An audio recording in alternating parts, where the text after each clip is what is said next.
Good morning, everybody, people of the internet, people of the universe, he, hims, she, hers, they, thems. Good morning, wherever you are. Today on the Wave Your Flag podcast, we have Shenita Lyfe. I hope I said that right. She is the You did. Plattsburgh Queen. She goes all around the universe, Plattsburgh, Oneonta, and everywhere in between. How are you doing, Shanita?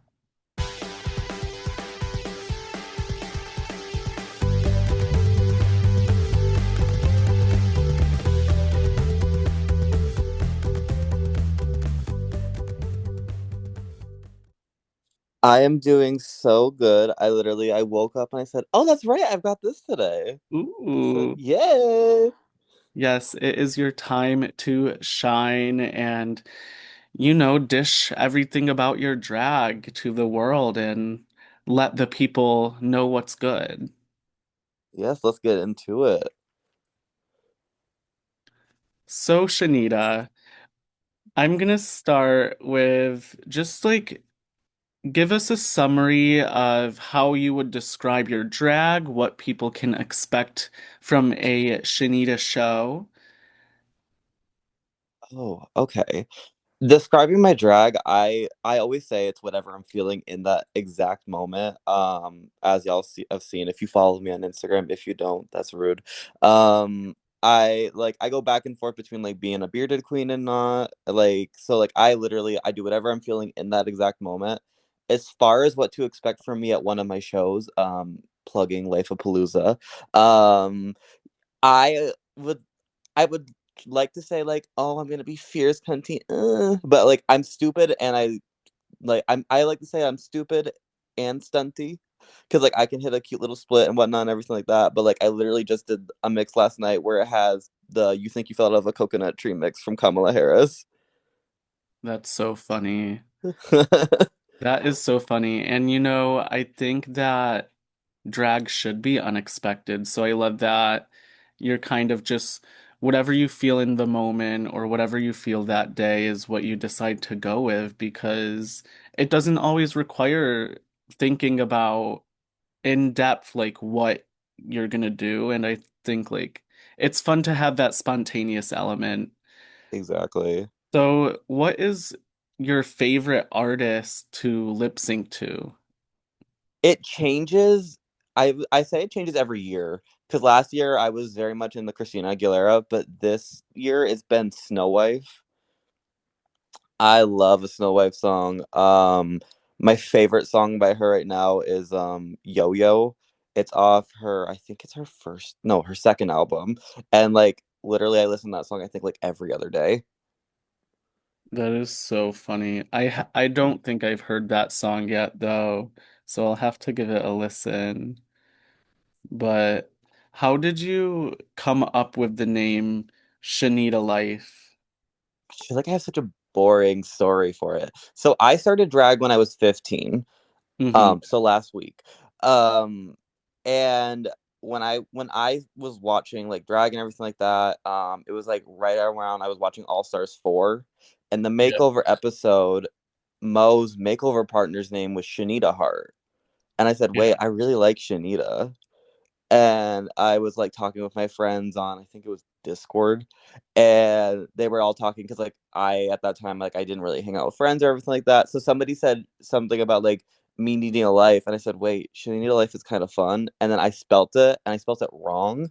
I spelled it with a Y instead of an I, and I said, wait, that's kind of everything. And 5 years later, I've just never been bothered to change it. I think it's great because like when I hear it, it's like I need a life, but it's Exactly. Shanita Life, and I think the Y just adds a little more flavor to it as well. So you mentioned that you came up with it when you were 15. Yes. So you've been doing drag a while. Do you remember the first, now I'm seeing why your messages spelled this wrong. The first song you lip synced to, and what can you remember about your first gig? Oh, the first. Lip sync to, yes. Um, so the first song I performed and the first song, like the first song I lip synced to, are we talking about like just like me in my little bedroom doing drag back then, or I mean, yeah, that counts. Like you can because tell. those Yeah. are two different answers. If we're going off that, the first song I ever did, I don't even know who sang it because I did like the old like online drag competitions, like the fashion races and all that. Yeah. And I lip synced to it was a lip sync cut from Down Under, and it was I think the name of the song was like Last Thing on My Mind. It was from Down Under season one. It was et cetera versus Maxi Yeah. Shield. Whatever song they did, they were like, y'all are doing this, and it was like the week it came out on Drag Race. So I was like, cool, I don't know this song. And then the first song I did at a show was Pride of 2024. I did On the Floor by J Lo. Ooh, okay. Were you on the floor at all? At some point, yes, and it was a wooden stage, so I did end up with splinters in my tights. Oh no. That's crazy. Girl, they were so ripped up at the end of it. I said, well, I guess I gotta get 4 new pairs now. That's fun. What advice would you give to a younger Shanita? Ooh, use setting spray. Setting I learned about that embarrassingly late in the drag. Like I don't think I learned about it until like last year in March, and I've been doing it upwards of 5 years at this point. Was the And I makeup would be like like, always like running by the end, like sweating it off? right, well, and Yeah. like I always sweat as it is. Like I can sweat standing still in a cold room. So like I would be like, damn, I am just melted off by every show. And then I was talking to Natalie, and she was like, hey, you ever gonna like use setting spray or like get like more than just like your little airspun setting powder? And I was like, yeah, I'll try. You're Now like, I've got like oh. four. That's so funny that she just like asked one day and was like, "Are you gonna use setting spray?" Well, I- it's because like Yeah, she's my drag mom, and yeah. so like we'll be like talking, and like I'll ask her every once in a while. I'm like, girl, my face always melts off being on the show. How am I gonna fix this? And then that's like what like triggered the conversation after. What is one song that you will never perform again and why? Ooh. Low key. So I'm not much of a ballad girl, not yet. Just because I the gowns that I have, I always end up tripping in because they're like way too long. And Mhm. but I was cocky one day and I was like, I can do it. So I did "Don't Let Go" by In Vogue. I Okay. wore a long sheer dress that has like a huge ass train on it, way too long to be performing in. And then I wore these clear pleasers that Natalie let me borrow, and it wasn't awful, but like when I tell you like every 5 seconds I would try to walk and I'm like my heels caught in my dress. I feel like I'm gonna trip. I feel like I'm gonna fall on stage. Like it was just I don't think I'll ever do that song again, if not for at least a hot minute.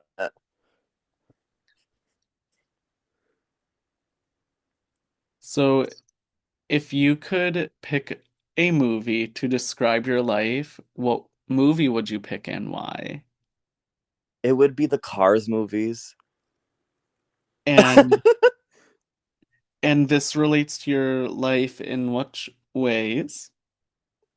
Apart from the fact that I just like those are the movies I grew up on. Yeah. I don't know. I specifically resonate I resonate with Toe Mater. That whole like I might look crazy at times, but I just want everybody to be my friend. Hi, I just want Mhm. sisters. Life is a highway, especially when, again, you're doing gigs in Plattsburgh and Oneonta, I could imagine. So it also Girl, fits that.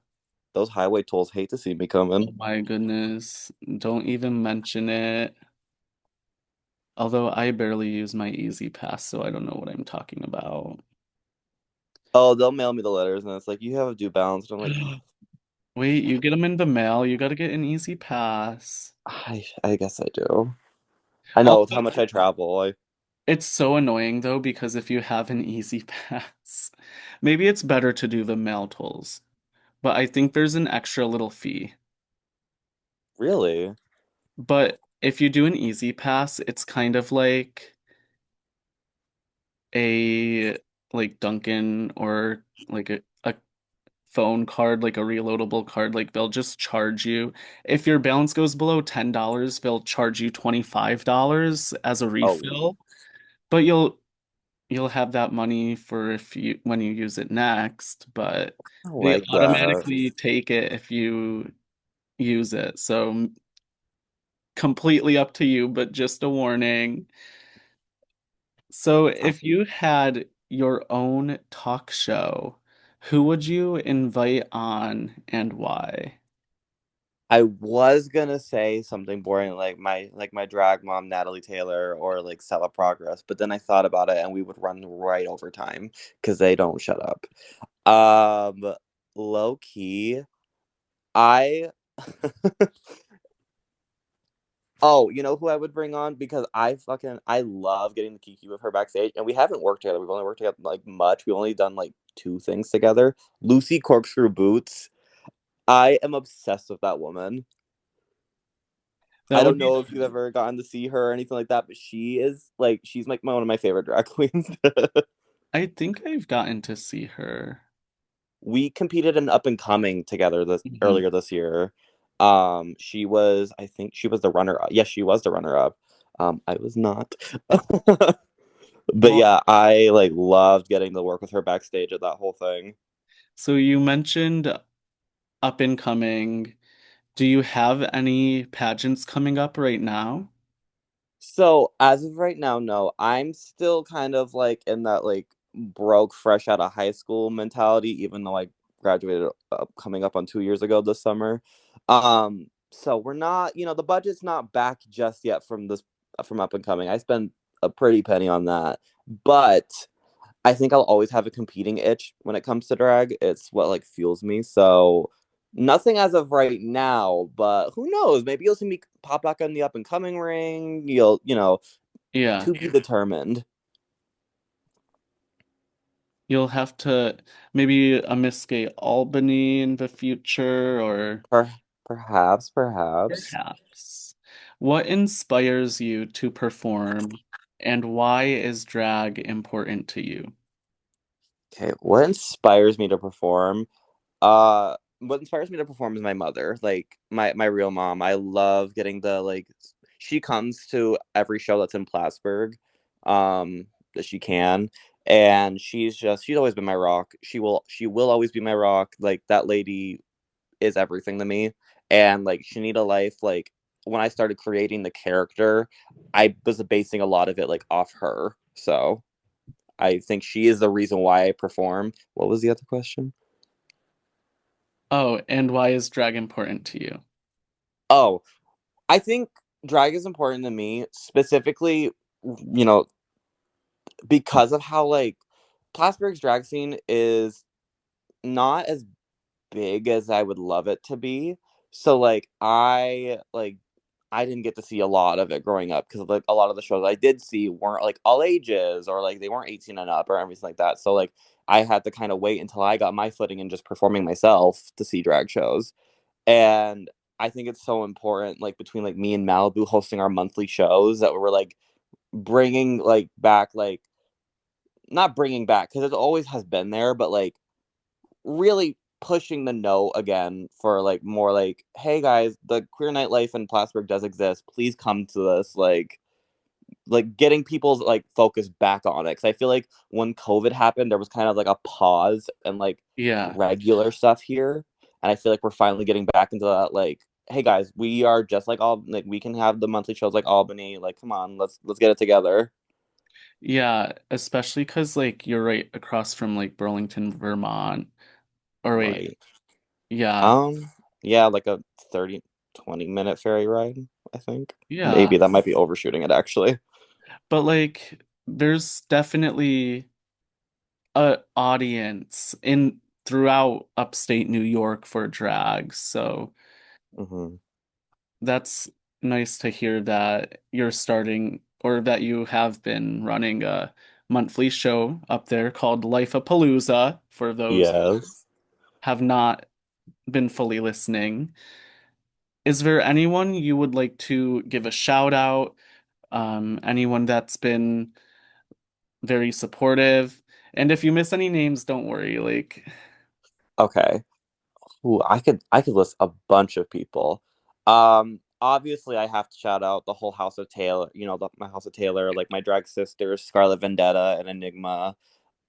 They, Scarlett are like my was recently on. really. Yeah, she was on as well. Yeah, that bitch say anything mean about I'm me. sorry to interrupt you. No, she didn't. You're good. Yeah, she uh actually she canceled you. She had you canceled. oh, did she? Well, um Uh, but I would say, yeah, definitely like my house, like Scarlet, Enigma, Natalie, like since she adopted me, she has like the amount of like physical, mental, like everything that she is like everything I want to be as a drag Mhm. queen. She deserves all the flowers in the world. Um, I think Malibu, we bicker like sisters, but like she was the first person to like try to get monthly shows back in Plattsburgh. So without her, I wouldn't have even thought about doing it low key. Um, there are so many other girls I like. Like I could literally sit here and name the entire scene if I really wanted to, but just like we have so I love the like sense of community that we've all created. So I love my sisters. Aw. And where can people find you online after the podcast? Where can people find information on Lifeapalooza? Oh, so you can find me anywhere. There's Twitter. I think I have a Twitter account still active. I've got Facebook and Instagram all at Shenita Life. That's Shenita Shenita, and then Life with a Y. And then yeah, I post regularly about like my shows and everything like that. I just post me being like, a pretty woman, all that stuff is there. Thank you for joining today for this conversation. New episodes come out Mondays around noon, so look out and follow Wave Your Flag Pod on Instagram, Facebook, and you can stream anywhere where you can stream podcasts. That includes YouTube, Apple, Spotify, and a few other sites that I don't think anyone's ever heard of. So follow Wave Your Flag Pod and thank you for joining. Hell yeah.